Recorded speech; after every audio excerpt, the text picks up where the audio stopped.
I think this is something men really underestimate when they're picking a partner. I think the rise of romanticism has left to the death of marriage, because what's happening is people...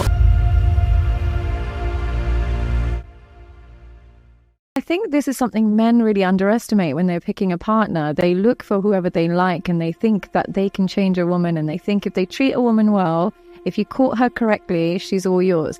But I always say your competition is her childhood. If she had a chaotic childhood, you can give her and offer her the most stability there is to be found, but she will reject it.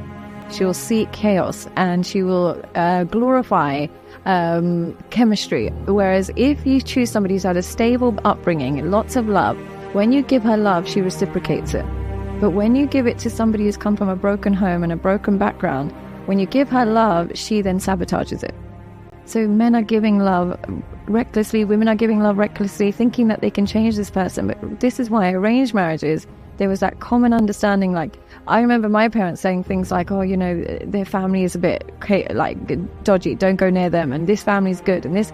And at the time thinking that's so judgmental, but there's actually psychological validity to what they were saying. Wow. Yeah, isn't that crazy?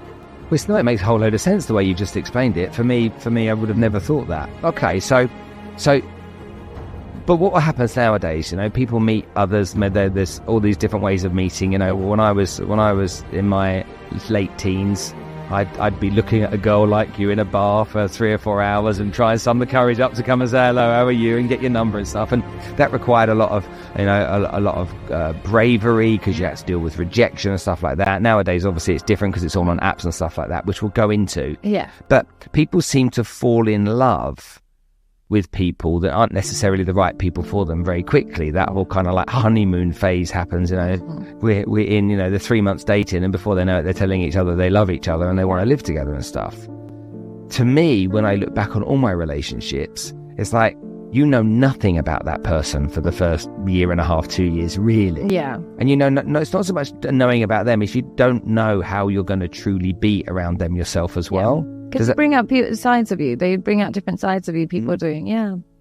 And so there's this kind of like this false narrative that exists in the early parts of a relationship that needs to be worked through before you can truly be a couple.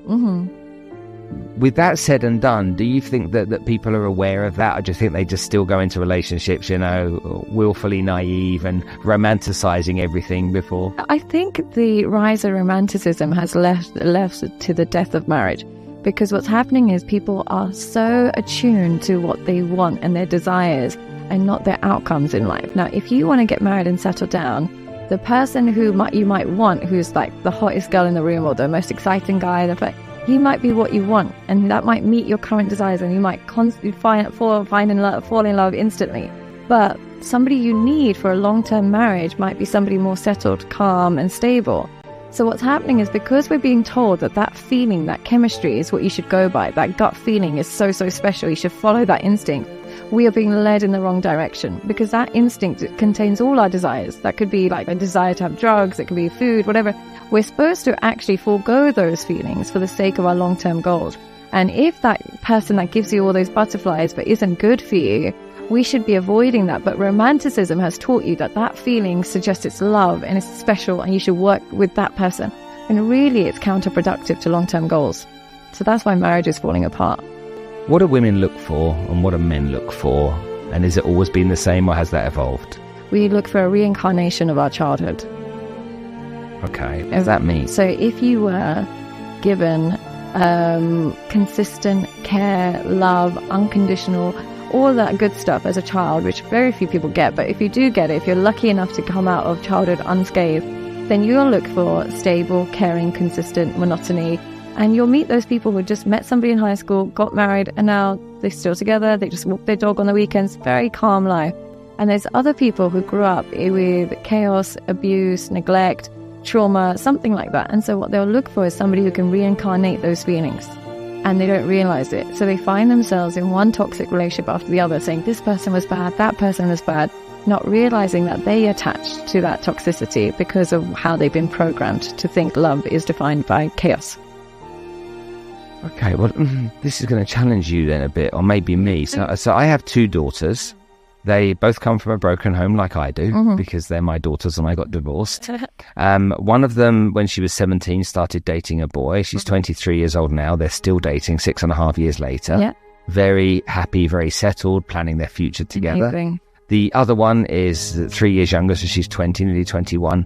And the thought of a relationship to her is just like, what a nightmare, what a headache. It's about having fun, enjoying herself, drinking, smoking, partying, whatever it might be. And looking at her sister who's settled down, she's like, why would you want to do that? That sounds really boring. Yeah. But you've got two kids that have both come from the same environment.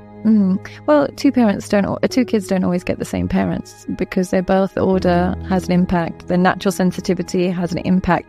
So that's why you'll get two kids from an alcoholic, and one will be an alcoholic and one will never touch alcohol, because two children are not raised by the same parents, even though they have the same parents. Where you are in your marriage, where you are financially changes, and the reaction they get from the child because of their own nature also changes. But I would say usually when people have gone through a broken home environment, doesn't mean there's anything wrong with it, because I'm sure you gave them lots of unconditional love throughout it, but it can lead to two responses. One is where they become hyper clingy to whoever they love, because they've seen it break it down. So what happens is, who they fall in love with, they could almost like live in that person's skin. They love them, they stick to them, and they work through even things that they shouldn't work through. They want to work through it because that fear of abandonment. Now, that fear of abandonment in another child can lead to complete independence. I think my fear of abandonment is going to be manifested by being completely autonomous, not needing a relationship, keeping relationships at arm's length. So they both might have a level of abandonment in them, not because you did anything wrong, but just the watching what a divorce looks like is children learn relationships end. So in that process, they either become hyper attached or hyper independent, and both of them are semi-trauma responses. Okay, so I'm going to take a little bit from what you said and just give myself a little pat on the back there for a minute, because I think sarcastically I do. I think my eldest is the one that's in the relationship. My eldest is a lot like me. My youngest is a lot like my ex-wife. Right. And so if my eldest has found that way of, looking for the calm, that's because of my wonderful parenting skills, and that's just connected to me. And so she's, but now you're quite calm in relationships, and are you stable? And wow, it's a really deep question, because the answer that I would give you versus the answer everybody else would give you might not be the same. Right. From the lens of a partner. No. Right, from the lens of you? No. So what are you talking about? I think I want things to be calm. Yeah, you're craving calm. And I don't want things to be. I'm not needy. Yeah. So I'm fiercely independent, and my wife Anna is fiercely independent as well. Oh, wow. And that works for me, because that neediness doesn't make me feel comfortable. But also, there isn't a romantic bone in my body. Okay, so you have that avoidant kind of independent trauma response, where you love space, you love independence, you could live separately, wouldn't bother you. You are quite guarded emotionally, so your partner might sometimes wonder what you're thinking or feeling. And you love that person, you want to be with somebody, but you don't want to be emotionally intimate all day, every day. So you like them in the house, but you don't want to be talking all day, every day. And do your own thing. Does that sound a bit familiar? Yeah, really familiar. And then what will happen is sometimes your partners question if you love them or not, because you're so strong with or without them. You do love them, but your love is an avoidant style, where it's like, I love you, but I'm going to do my life. And if you want to come along, you're most welcome. But I'm not going to change everything just for a relationship. It doesn't work like that for avoidance. Does that sound familiar? It sounds spot on. And I think that a lot of that comes from going through a divorce the first time. I think that plays a part in realizing that you don't want to attach yourself to somebody forever, only to feel pain from that experience. It's very painful. Yeah. To me, it was like death, even though... Worse than grief, I always say, because people kind of normalize divorce, but with grief, there's a level of acceptance that this didn't work and it's out of your hands. But with divorce, it leaves people absolutely traumatized. And I think because it's so common and people forget, and even when your friend's getting a divorce, it's just like, oh, that's a shame. But people don't realize that person's going through trauma. Okay. Well, there's that aspect, plus the aspects of, my parents got divorced when I was 7 and my dad left.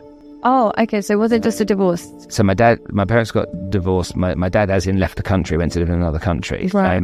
With another family, or? So he started another family since, but he went to live in another country and working overseas. And so my dad was my hero. And then all of a sudden he's not there. And so I felt abandoned. Absolutely. And I don't think I ever got over that feeling of being abandoned. So I find it very hard to abandon. Yeah, you find, but the thing is with people with your response, they don't let go of a relationship, but even so, because they don't want to abandon anyone, but they emotionally abandon. That's their way of protecting themselves. So they'll be there, but emotionally they won't be as intimate as a partner would like. And somehow they'll always they'll never cheat or anything, not necessarily cheat, but they'll keep their eyes open. They can be a bit critical of their partners. It's their way of creating emotional distance. So even after intimacy, even after sexual intimacy, they might go jump on their laptop and do some work. Or they might go on their phone. Does that sound familiar? Not at all. Not at all. Wow, okay, that's interesting. Yeah, that's the avoidant methodology of maintaining relationships, but there's an emotional distance to prevent the pain of abandonment. So the partner is always left confused. Does this person even like me? But only when the partner threatens to leave, then they're like, no, I love you, right? Grand gestures. But when they come back, they're like, it's as if business as usual. Wow. Yeah, that's a trauma response. Yeah. So a lot of men have this and don't realize it, and their partners think, oh, they're narcissists. Stop narcissistic. It's a trauma response because you don't not care about your partner.